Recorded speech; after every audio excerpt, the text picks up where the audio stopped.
Bij het Parkstad Limburg Theater in Heerlen werd zondag de groene loper uitgerold voor de eerste grote musical in dat theater.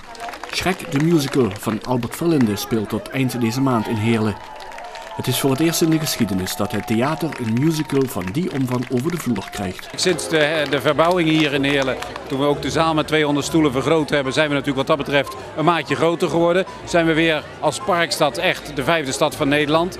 En in dat verband gaan we ook gewoon meer nog ook die rol naar ons toe halen. In die zin dat eigenlijk het publiek dat zelf doet. Want ik vind dat het moet komen uit de cultuur, uit de bevolking van deze regio. En het blijkt dat dat ook zo werkt. Waar andere musicals doorgaans maanden achtereen in één vast theater spelen, koos Albert Verlinde er bewust voor om met Shrek het land in te gaan. Als je hier naar die voorstelling zit te kijken, je ziet het enthousiasme van het publiek. Denken mensen, eindelijk weer eens een keer een grote show. Eindelijk weer eens een keer heel veel orkest, heel veel ballet.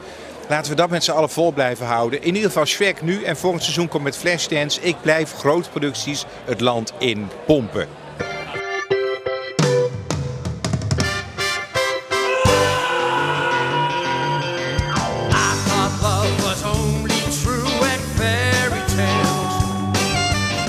Op tournee door Nederland is wel even wennen voor de spelers.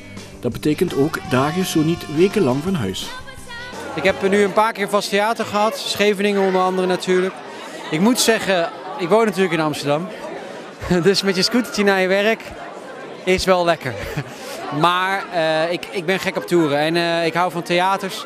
En dit is natuurlijk een prachtig theater. En we gaan natuurlijk Breda, Rotterdam en Nijmegen. Het zijn allemaal hele mooie theaters. En ik vind het wel de show ten goede doen. Ander publiek, ander theater, andere omgeving, ander gevoel. Dat maakt de toeren zo leuk. Wat voor een impulsen krijg je daaruit? Nou ja, elke zaal heeft weer een andere vibe, zoals je dat noemt. En klinkt ook weer anders. En dat houdt je scherp en dat houdt de voorstelling heel erg fris en scherp. En wat heeft dat voor een gevolg voor het gezelschap dat ze nu aan het rondtoeren zijn? Hechter worden we, hè? Omdat je veel met elkaar op pad bent, dan word je natuurlijk wel wat hechter met elkaar. Ja, je wordt echt een familie. Het publiek van deze gala-voorstelling, voor het merendeel genodigden uit de regio, reageerde enthousiast op de musical. Ja, geweldig. Geweldige voorstelling. Bent u een groot kenner van het klassiekere repertoire? Ja. Hier werd veel gas gegeven door zangers en zangeressen. Ja, absoluut. Absoluut, ja, dat is minder voor mijn smaak. En op een gegeven moment hebben de oren het ook na een aantal uren ook gehad, moet ik zeggen. Maar ja, het is natuurlijk toch prachtig om te zien hoe de mensen en de jonge mensen dit neerzetten. Absoluut. Het is maar een sprookje, toch? Ja, dat is waar. En het is zo leuk omdat we allemaal eigenlijk wel graag willen geloven in een sprookje. Nou, dit sprookje komt echt uit. En je kunt het gewoon zien op het toneel. En ja, het is ook wel een beetje een spiegel die ons voorgehouden wordt, denk ik, in het verhaal. Van, we moeten niet te snel oordelen. En we moeten veel meer luisteren naar wat in de ziel van de mensen zit die we tegenover ons hebben. En dus er zit ook, vind ik, wel een boodschap in. Maar een hele mooie boodschap. En op een hele vriendelijke manier gebracht.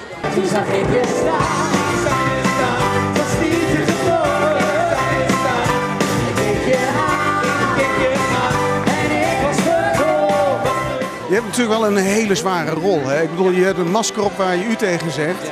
En toch moet je die expressie tot achter in die zaal weten over te brengen. Ja. Hoe doe je dat? Vooral zo min mogelijk doen. Omdat je denkt namelijk dat je groot moet zijn. En ik ben erachter gekomen dat de rol om intentie gaat. En volgens mij, als je voelt wat die ogen voelt, dan hoef je hier... Het is zo moeilijk knokken tegen al die applicaties. En volgens mij moet je dat gevecht juist niet aangaan. En volgens mij moet je juist gewoon dat laten zijn. En wel in je lichaamstaal ben ik wel heel erg bezig. Dat je kunt zien wat hij voelt, hoe hij zich voelt. En ik denk dat dat belangrijker is dan dat ik helemaal ga proberen door dat masker heen. Volgens mij moet het raken. En als het raakt, dan maakt dit niet zoveel uit, denk ik.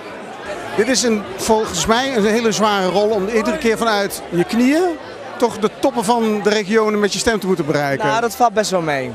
Dat valt best wel mee, ja. 2 shows op een dag op je knieën, dat is best zwaar, maar voor de rest valt het best mee. Ook Albert Verlinde reageerde na afloop tevreden. Shrek het land inbrengen blijft wat hem betreft de beste keus. Ik ben een tevreden man. Het is ongelooflijk wat hier gebeurd is. Mensen hebben 1 dag gehad om het te bouwen, om even een doorloop te doen. Als je dan ziet wat er nu staat vanavond technisch, is fantastisch. En ik ben heel blij met de reacties van het Limburgse publiek. Die zo enthousiast reageren, die veel lachen, veel klappen. En uiteindelijk een ovatie aan het eind geven waar je kippenvel van krijgt. Shrek is nu de regio ingetrokken. Geen spijt van die beslissing? Helemaal niet. Vandaag heb ik nog meer gerealiseerd hoe fijn het is dat we met Shrek in het land spelen. En hoe heerlijk het is dat we in de Heerlen staan.